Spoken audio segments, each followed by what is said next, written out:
नमस्कार, भारत एक्सप्रेस देख रहे हैं आप। मैं हूं आपके साथ आकांक्षा त्रिपाठी। अमेरिका में राष्ट्रपति का चुनाव हुआ, डोनाल्ड ट्रंप की ऐतिहासिक जीत हुई, जिसके बाद से ही लगातार उनके तेवर सख्त नजर आ रहे हैं। एक के बाद एक ऐसे बयान वो दे रहे हैं जिसकी वजह से वो चर्चाओं में आ गए हैं। एक तरफ उन्होंने अमेरिका फर्स्ट का नारा दिया और दूसरी तरफ वो अपनी नई ब्रिगेड की तैयारी में लगे हुए हैं और सबके बीच उन्होंने एक ऐसी बात फिर से कही है जिसकी वजह से वो चर्चाओं में हैं और अब उनको लेकर खूब चर्चा हो रही है। डोनाल्ड ट्रंप ने दरअसल चेतावनी दी है कि उनके शपथ ग्रहण से पहले गाजा में बंधक बनाए गए लोगों को छोड़ दिया जाए, नहीं तो मिडिल ईस्ट के लिए ये बहुत ज़्यादा गंभीर परिणाम भुगतने वाली बात होगी। ट्रंप ने कहा कि अगर ऐसा नहीं होता है तो मिडिल ईस्ट के लिए मुश्किल हो जाएगी। तो ये चेतावनी डोनाल्ड ट्रंप की तरफ से दी गई है।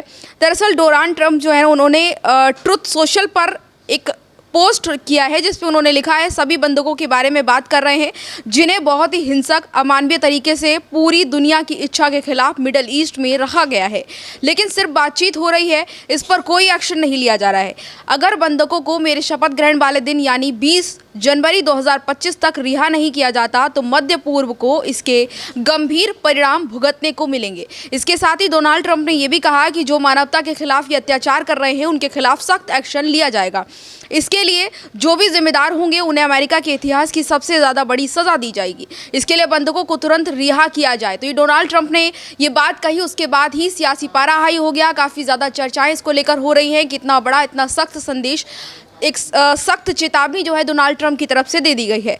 रॉयटर्स के मुताबिक अगर बात की जाए तो हमास के कार्यवाहक गाजा प्रमुख खलील अल हैया ने एक बयान दिया था जिसमें उन्होंने कहा था कि जब तक फिलिस्तीनी क्षेत्र में जंग खत्म नहीं हो जाती तब तक इजराइल के साथ बंधकों के बदले कैदियों की अदला बदली का कोई समझौता नहीं होगा। अब लेकिन डोनाल्ड ट्रंप ने ये बात कही है जिसके बाद कई तरह की बयानबाजियां हो रही हैं और अब सियासी चर्चा इसको लेकर काफ़ी ज़्यादा हो रही है। आपको बता दें कि डोनाल्ड ट्रंप ने जब से जीत दर्ज की है तब से ही लगातार वो इसी तरह के बयान दे रहे हैं। कभी अमेरिका को लेकर कह रहे हैं अमेरिका फर्स्ट, कभी वो अपनी जो ब्रिगेड है, अपने जो साथी हैं उनको तैयार करने में लगे हुए हैं और इसी बीच उन्होंने एक बड़ा संदेश जो है कैदियों को लेकर भी दिया है। बता दें कि 7 अक्टूबर 2023 को हमास ने इजराइल पर हमला किया था। हमास ने कहा था कि कई सालों के इजरायली जुल्म का बदला है ये, और इस हमले में लगभग 1200 लोग जो है मारे गए थे। हमास अपने साथ 250 से ज़्यादा लोगों को बंधक बनाकर गाजा भी लेके गया है जिसमें इजराइल, अमेरिका के नागरिक भी शामिल हैं। इन्हीं को लेकर ये डोनाल्ड ट्रंप ने बड़ी बात कही है, चेतावनी साफ तौर पर दे दी है कि उनके शपथ ग्रहण से पहले बंधकों को रिहा कर दिया जाए, नहीं तो इसका परिणाम भुगतने को मिलेगा।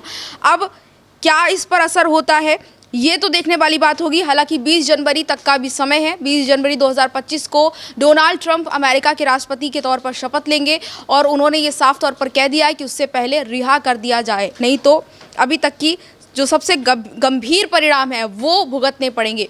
ऐसे में इस खबर पर आपकी क्या राय है और डोनाल्ड ट्रंप को लेकर आपकी क्या राय है? डोनाल्ड ट्रंप के इतने सख्त लहजे को आप किस तरह से देखते हैं? अपनी राय हमें कमेंट बॉक्स में बताएं। इसी तरह की तमाम और खबरों के लिए देखते रहिए भारत एक्सप्रेस। नमस्कार।